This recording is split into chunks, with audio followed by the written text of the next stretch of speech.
काम, क्रोध, लोभ, मोह, बड़े बड़े ऋषि मुनि, देवता गण भी काम से नहीं बच पाए, लेकिन काम के बाणों का शिव पर कोई असर नहीं होता।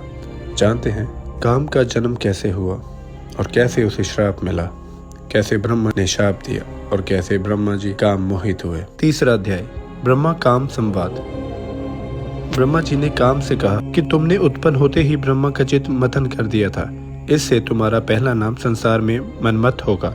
तुम्हारे जैसा संसार में कोई नहीं है, इससे तुम्हारा दूसरा नाम काम होगा। तीसरा, मोहन से तुम्हारा नाम मेदन और चौथा कंदर्प होगा कि तुम में बहुत अहंकार है। तुम्हारे लिए प्रजापति दक्ष एक सुंदर कामिनी स्त्री देंगे जिसे ब्रह्मा जी उत्पन्न कर चुके हैं और जिस रूपवती का नाम संध्या है।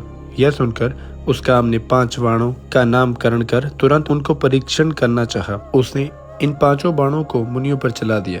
संध्या भी थी। उसने कहा, अच्छा, इसे तो मैं ही मोहित करूंगी। इतने में काम ने 5 बाणों का प्रयोग कर दिया। मोहन ने ब्रह्मादिकों के मन को मोह लिया। सबके मन को विकार हुआ, वे विकृत हुए, सभी बार बार संध्या को देखने लगे। उनमें काम की वृद्धि हो गई। मुझ में 49 भाव खड़े हो गए।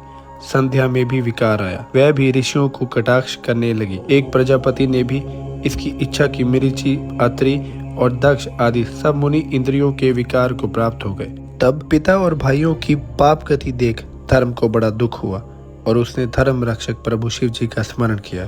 तब मुझे देखकर आकाश स्थित शिव जी हंसकर और मुझे लज्जित करते हुए बोले कि हे ब्राह्मण, तुम्हें पुत्री को देखकर काम कैसे प्रकट हो गया? यह तो वेद मार्ग से चलने वालों को उचित नहीं है। विद्वान जन माता, बहन, भाई की स्त्री तथा कन्या को भूलकर भी कुदृष्टि से ना देखें। फिर वे तो तुम्हारे मुख में ही विद्यमान है, जिसे काम मात्र से तुमने कैसे भुला दिया?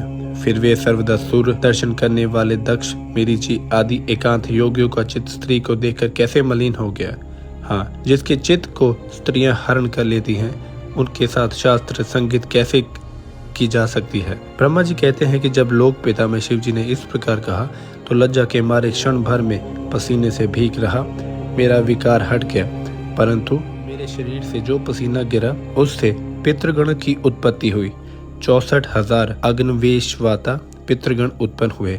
86,000 वहिर्षद पितृ हुए और जो दक्ष के शरीर से पसीना गिरा था उससे सर्वगुण संपन्न एक कन्या उत्पन्न हुई, जो मुनियों के भी मन को मोहने वाली थी और जिसका लोक विख्यात रति नाम हुआ। इस प्रकार संध्या बहुत से पितरों को उत्पन्न करने वाली हुई। इसी समय शिव जी अंतर्ध्यान हो गए। उनके वाक्यों से लज्जित मैं कंदर्प अर्थात काम से क्रोध हुआ। मेरे क्रोध होते ही काम ने शीघ्र ही अपना बाण खींच लिया और मैं जलती हुई अग्नि के समान जलने लगा। उससे पीड़ित होकर मैंने तथा अन्य ऋषियों और प्रजापति ने काम को शाप दे दिया, जा तू शिवजी के बाणों से भस्म हो जाएगा। यह सुन रति का पति कामदेव उसी क्षण अपना धनुष फेंककर मेरे चरणों में आ गिरा और पूछा कि आपने मुझे ऐसा कठिन शाप दे दिया, क्योंकि आप लोग न्याय की अनुसरण करने वाले हैं। मैंने तो आपका कोई बिगाड़ा नहीं किया। आप ही ने तो कहा था कि मैं ब्रह्मा, विष्णु और शंभु ये सभी तुम्हारे वश में हैं। जो आपने कहा था मैंने उसी की परीक्षा की। हे जगत पिता, मैं निरपराध हूँ, मुझसे ऐसा कठिन शाप क्यों देते हैं? ब्रह्मा जी ने काम को डांटते हुए कहा कि यह संध्या मेरी कन्या है, इसको तुमने काम से लक्षित किया है, इसी कारण मैंने तुझे शाप दिया। अब तुम शांत होकर सुनो कि जब तुम महादेव जी के नेत्र रूप अग्नि से भस्म हो जाओगे तब फिर शीघ्र ही समान शरीर को प्राप्त करोगे और जब महादेव जी अपना विवाह करेंगे तब तुम्हारा शरीर प्राप्त होगा। काम से ऐसा कहकर मैं लोक पिता में अंतर्ध्यान हो गया।